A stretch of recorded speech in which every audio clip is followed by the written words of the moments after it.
that if you're trying to pay down specific debts, there are certain things that you can do or recommendations that you can take so that you are not, one, spending out more money than what you intend to spend, and also that you are coming up with a plan about how you can effectively pay down debts when you have them. So, for instance, let's say you are used to paying out, I don't know, $500 worth of debt. We'll just use that as an example.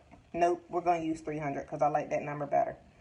So let's say you were used to paying out $300 worth of debt, and you're about to be finished with one of those debts. Let's say each debt is $100. You're about to be finished with one of those debts. Well, instead of you absorbing that extra $100, you take that $100 and you apply it to one of the other two debts. That helps you in several ways. You are already used to spending $300. You're already used to spending $300. So it's not going to create some sort of undue financial hardship on you because that's what you're already doing anyway, right? The second thing is when you apply that extra debt, you want to apply it to the debt that's the lowest. So that'll help you pay down that next debt faster. So now instead of just sending a regular $100 payment towards a debt, you're sending $200.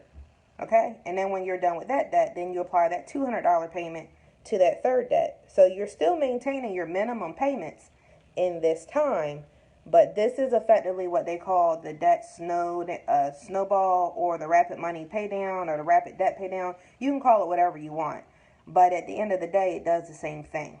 So if you are, trying to decide, oh my gosh, what do I do? How can I pay down my debts quickly? Then you can do it like that. So in the example that I gave earlier, we're almost done paying off a bill. So we're not going to take that and be like, oh yes, we have this much money extra in our budget. We're going to apply it to another bill that we'd like to pay down quickly because it'll help it be done faster.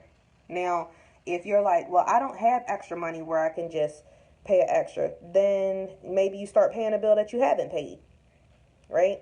So a lot of people right now, and I'll use this as an example because it's the most recent example. A lot of people right now don't have to pay their student loans, right? We talked about this, I think it was last week. So right now, student loan debts are paused. They're paused because the federal government, with the stimulus, it wasn't just about the economic repayment. Part of that CARES Act is also allowing you to have a break on your student loan debt if you're repaying it. That also works in the event that you were in default on your student loans. Now they're going to pause it, and if you were in default, they'll pause it. Now it's for government-backed student loans, and there's a link for that, right? So some people are not paying their student loan debt. Now would be a great time, instead of being like, oh my gosh, if you're still working, so we're clear. If you're still maintaining the same level of income, I wouldn't take that money in and then say, oh man, I got this break. I don't have to pay bills anymore. I would most definitely apply what I was paying towards my student loan debt, if you don't choose to still keep paying them, to a bill like a credit card debt or something. Because all credit card companies are not dropping interest rates. All credit card companies are not saying, hey, don't pay us, don't worry about it. Because banks are in the business of making money off of fees. So if they're, not making money, it's going to come around. So instead, you might, take advantage of a student loan, but apply it to a credit card or to something else so that you don't have to. So I just wanted, again, to just get on here and just give you like a little bit of encouragement to help you if you are, having trouble with trying to pay down bills. So that is what I recommend. Also, if you're not sure, some of your credit card companies right now are actually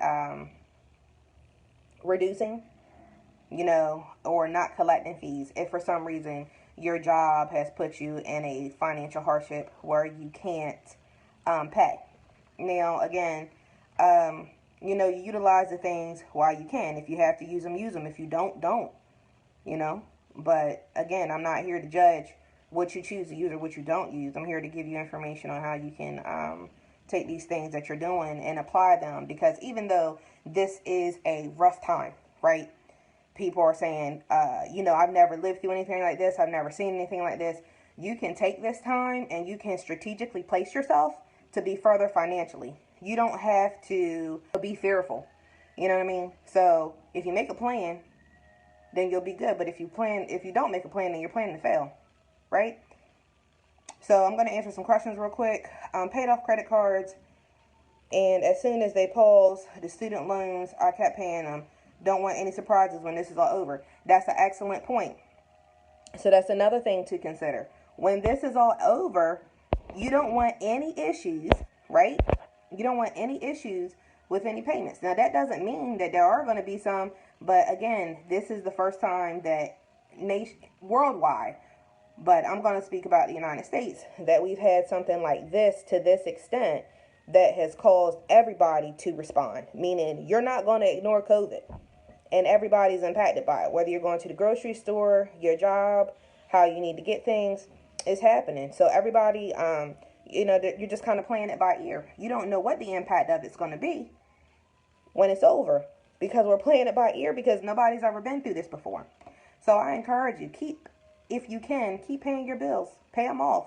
Or if you've gotten breaks on bills, apply that money towards another debt. Another way for you to know, hey, should I apply money towards this or should I do this, is if you have a bill through the year that you know you constantly get a cutoff notice for, or that you constantly have late fees on, then maybe you should apply and throw some money at that debt or that bill so that it's not ongoing, so that it can help free up your money. I spoke to a client today. She said, I'm going to pay my car off because I don't know what's going on in my job. Good. If you're financially in a place where you can pay your car off and you find that you have to make that decision because it's going to help you keep more money in your pocket month to month, then that's a no-brainer. You know what I mean? You guys have to consider opportunity cost. Now, so we're clear. Opportunity cost is a concept that I've usually heard or that I learned in undergrad. And what opportunity cost says is it is the cost of or evaluating the difference between two opportunities to see which one is going to be the better option, right? So is it better to continue to pay a $300 or $400 a month car payment, right, for the next 10, 12 months plus interest, or is it better for me to get a payoff notice and possibly just pay off $3,000 because I have it, right? Well, the opportunity cost or the benefit is if I pay the $3,000, I pay it, and if I pay it over time, then I'm going to be paying maybe $3,600 because it includes interest. The opportunity cost says it's better to pay it off. That's how you can look at some of these things when you're trying to decide what debts to pay. It's not complicated. The thing I like about numbers, and I think why I'm so passionate about budgeting, is because numbers don't lie. You can try to manipulate them, but eventually it's going to come to the surface. You're not going to be able to just keep kind of taking it and being like, well, it is what it is. The numbers are the numbers. They're going to always be the numbers. They're not going to change, So that's one way that you can look at that. So when you are trying to look at your budget, a lot of times the issue is just making the decision to start. Look at it. Consider some basics with any bill. What is the benefit to paying this bill? To no longer have this payment, right? That's the opportunity cost section. Is this a bill that as I go throughout the year, I constantly have a late fee or I'm getting notices on, right? Because those are bills that are either bills that you kind of really don't, I can't say that they're not bills that you don't need, because some people pay their electric bill according to that cutoff notice, you know what I mean? But again, that goes back to the deeper side of the budgeting issue. Do you have a lot of subscriptions that you see? Are you paying a lot of little piddly things? Meaning, I got a free membership on this, or I got a Netflix membership, I got a Hulu membership, I pay Amazon Prime, I have Scentbox or Scentbird or Bluebird or whoever else's bird, whatever kind of thing you have. I have a clothing subscription. These things can add up. So let's just look at it this way, and this is just another example. Let's say you look at your bank statement, which you should be doing. It is an excellent way to determine where you're spending your money and where it's flying out the door. Look at it. Have you used that subscription this month? Is this essential to helping you make money, keep money, or grow yourself? or is this a pleasure subscription? You know what I'm saying? I mean, I'm just saying. Look at it. If you have a bill, maybe you have a hospital bill that's $100, and maybe you can find $100 worth of subscriptions that you didn't use. Pause them, cancel them, pay the medical debt, because I can tell you what's going to happen if they get a judgment for it. The judgment is, and most people are not answering the complaints when the judgments come through. So when the judgment comes through, the first thing that you'll be doing is you'll get the judgment and then you don't answer it because you don't know how and you're scared and you don't want to reach out, or else you don't want to pay the money to invest in somebody to tell you what to do, right? So you let it pass and then you get the judgment goes through. You can't answer the complaint. Well, once they get the judgment, whoever that account holder is, they can get a garnishment.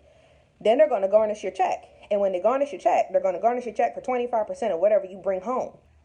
Can you afford to have $100 come from out your check? Y'all let me know. Because I'm looking at the comments. Can you afford right now, if you had a debt come through, can you afford to lose 25% of your take-home pay to pay that debt? I can almost guarantee you don't even have to tell me. The answer is no, right? You don't want that to happen, but you're not willing to cut, some subscriptions or maybe downgrade on a plan so that you don't have to get to that point. And then when the judgment comes through, you crying.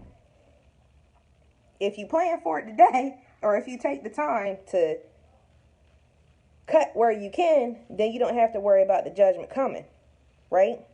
Or the garnishment coming, because garnishments come from judgments, right?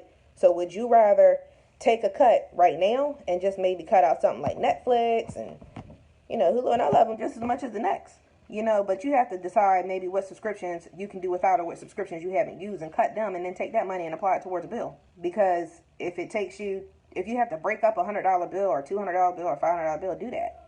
Because as long as you're paying on it each month, then that's when you're in a good space. It's when they don't hear from you. That they don't. Medical debts is 180 days, 6 months. If medical debt doesn't hear from you for 6 months, I think student loan is like 4. Car loans are like 30. They don't care. Car loans don't care. But every loan or every type of payment has a different time frame where they're looking at it for charge off. You know what I mean? So if you can pay a little bit by just cutting things from out of your budget so that you're not to the point of having the garnishment, that's worth doing, right? Do you want them to take your check, or would you rather just cut out things on your own? Because it's hard to bounce back from a garnishment, right? So those are just some tips of some things that you can look into to help you reduce your debt.